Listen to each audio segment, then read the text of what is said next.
Mahmud G'aznaviy. Shonli tariximizda yorqin iz qoldirgan buyuk sarkardalardan biri Mahmud G'aznaviydir. U 999-1030 yillarda G'aznaviylar hukmdori sifatida shuhrat qozongan. Otasi Sabuqtegin vafotidan so'ng taxtni egalladi va G'aznaviylar shuhratini butun Osiyoga yoydi. Mahmud G'aznaviy otasi Sabuqtegin davrida ham Somoniylar orasida talashuvlar bo'lib turganini, Sharqda Panjob podshohlari bilan raqobat mavjudligini yaxshi bilar edi. Shu paytda Panjob podshosi Jaypal qazo qilib, uning o'g'li Anatpal Panjobni boshqarib turgan edi. Anatpal ham otasi singari shartlashilgan tovonni to'lashdan bosh tortganligi sababli nizo kelib chiqadi. Mahmud G'aznaviy 1002-1028 yillar davomida Panjob va Kashmir viloyatlarida 17 marta muvaffaqiyatli harbiy yurishlar uyushtirdi.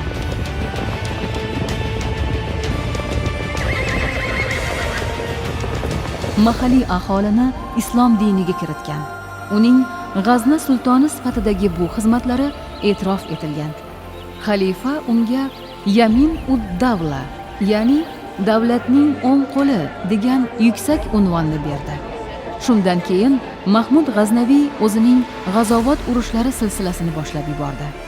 Uning g'arbdagi zafarlari ham Xuroson va butun Forsning qo'shib olinishidan qolishmaydi.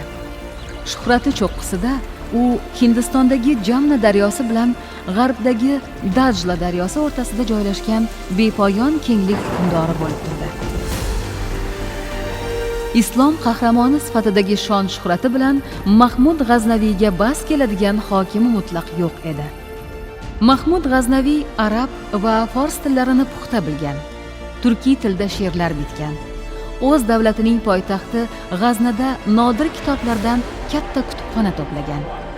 Uning saroyida 400 dan ortiq olimlar, shoirlar va san'atkorlar faoliyat ko'rsatgan.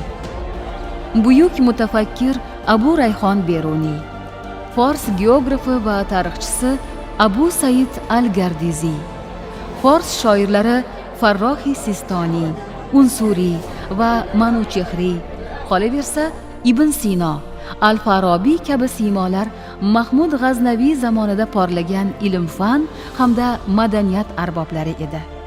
Hatto bu davrda sultonning buyurtmasi bilan Abul Qosim Firdavsiy o'zining mashhur Shohnoma asarini yozganligi aytiladi. Mahmud G'aznaviy shaharda suv ta'minoti tizimini yaratdi. G'aznada Dorul Fununga asos soldi. Qolaversa, Hind yurishida o'zi bilgan ko'plab hind me'morlarini olib keldi. Uning hukmronligi davrida G'azna saroylari, madrasalari va masjidlari, bog'lari va favvoralari bilan sharqda ajralib turar edi. U jonajon shahri G'aznada ko'plab imoratlar, maktablar, ilmiy muassasalar qurdirib, xalqning ixtiyoriga topshirdi. Mahmud G'aznaviy nomi buyuk sarkarda, bunyodkor sulton va 11-asrdagi eng buyuk ilmparvar sifatida tillarda doston bo'ldi.